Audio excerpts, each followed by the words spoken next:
The observatory was a burning hulk. Dead scientists everywhere. Bernardo found the mad rabbit cowering under a desk. The Ravens, they must have known we were coming, said Lupino. How did you... Well, see, I was doing a card trick with my lucky deck, and I kind of bobbled the cards, so I went under the desk to gather them up, and boom! I guess we'll have to take the car straight to the secret base. The secret rebel base. Yes. They had engineers there. But wait. Calaveras, the sage in the mountains. Maybe he would know what to do with the naked core.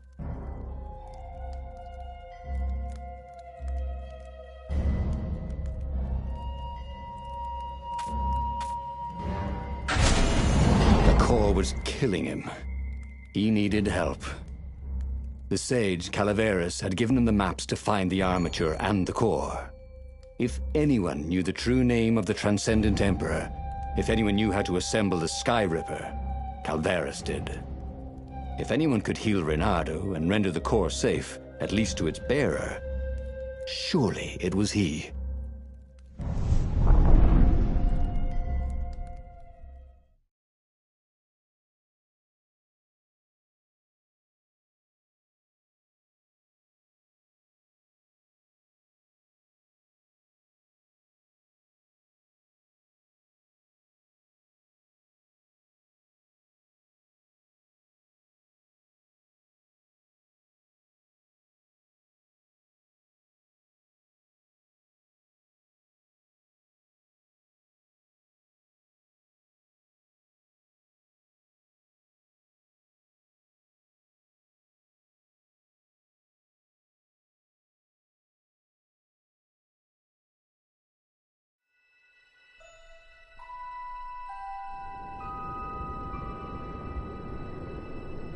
The base of the mountain was the only safe place for a landing. He would have to continue on foot, muscles aching. Calaveras was a scholar, not a doctor.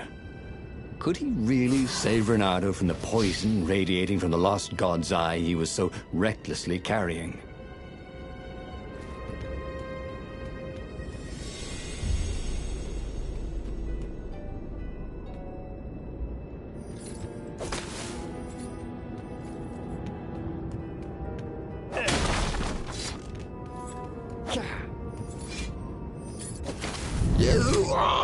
Interrupted story time, called the lead raven.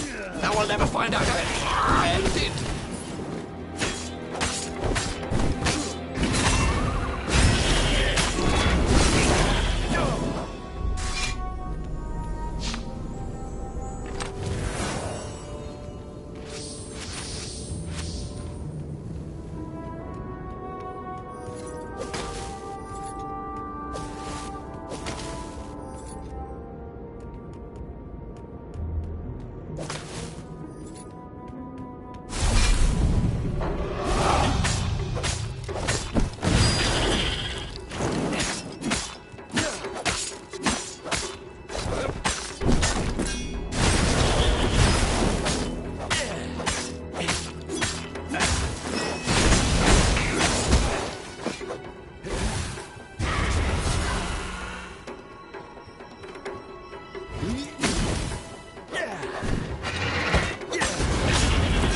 Ravens didn't smell any better dead than I'd have thought.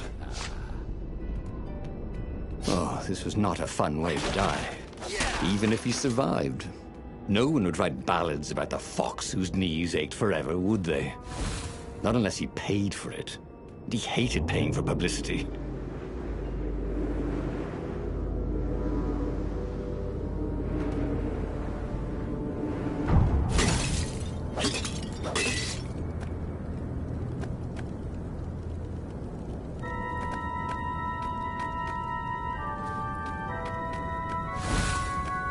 If only he had some way to break the ice.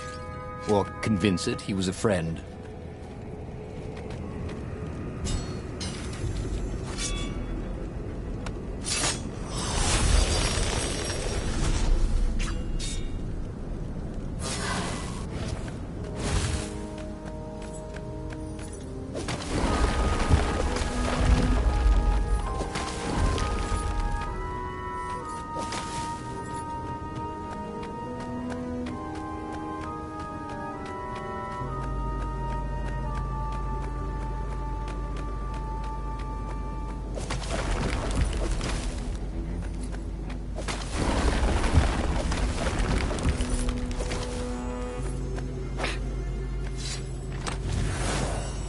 A present? For me?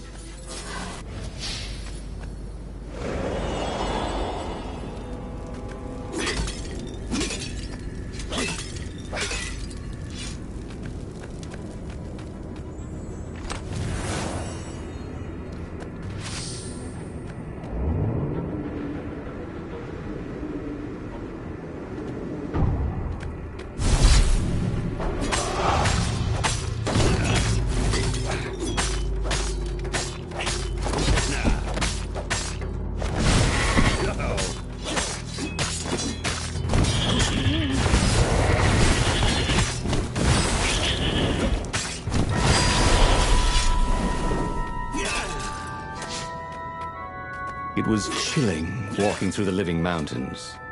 There was always noise up ahead. Insects, birds, the croak and flutter of ravens arranging ambushes. But close by, there was only the breeze and the trickle of melting snow. As if every living thing was holding its breath for his poisonous burden to move on.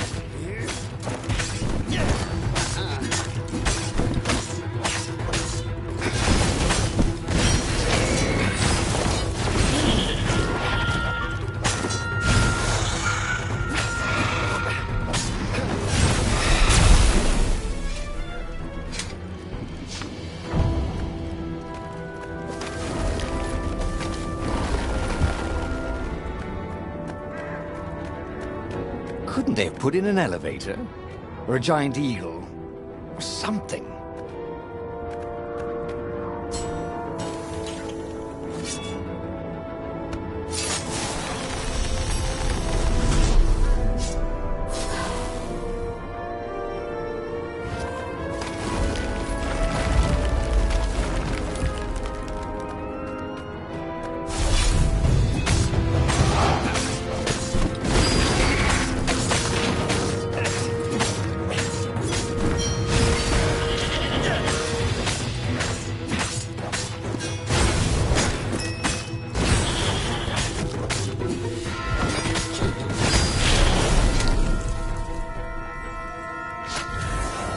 But was this fruit local? That's what Renato wanted to know.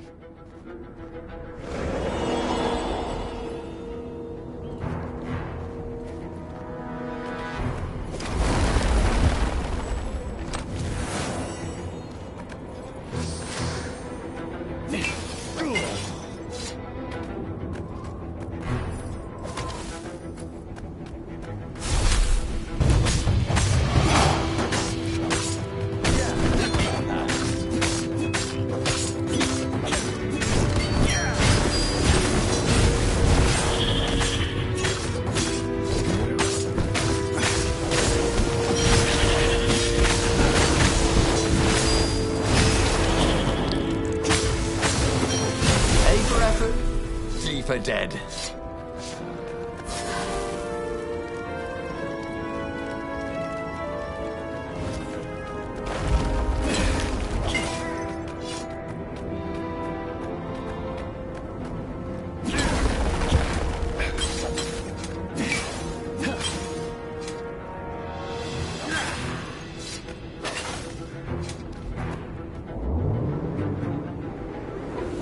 There was a sign. Take the goat across first.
time was running out for the rebellion.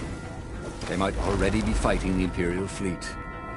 Everything hinged on Calaveras' ability to turn an exiled god's eye into something deadly.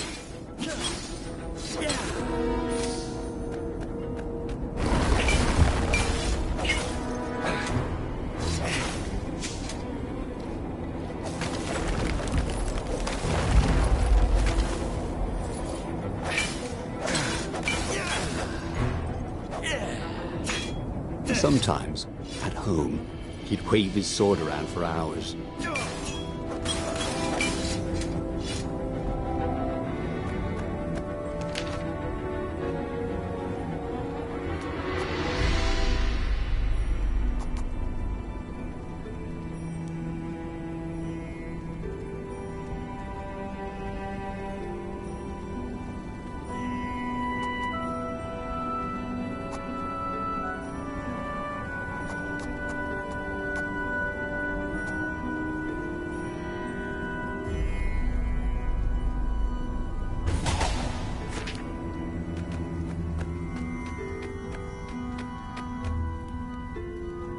The core! Splendid!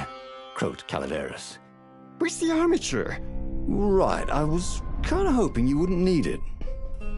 No, I don't. It's just a professional interest. We've got much better prismatics than the old TE ever did. So Calaveras was an arcane engineer. He fussed at the core all day.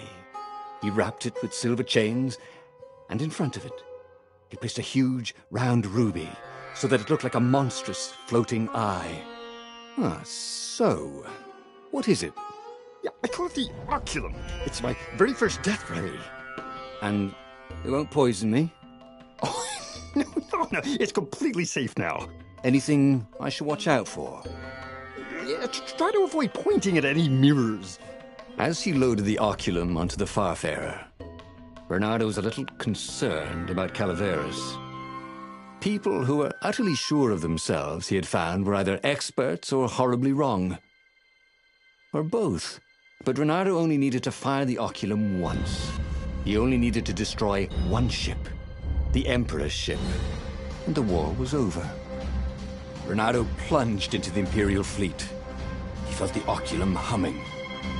He no longer felt sick. This was going to be fun. Or at least, it was going to be over.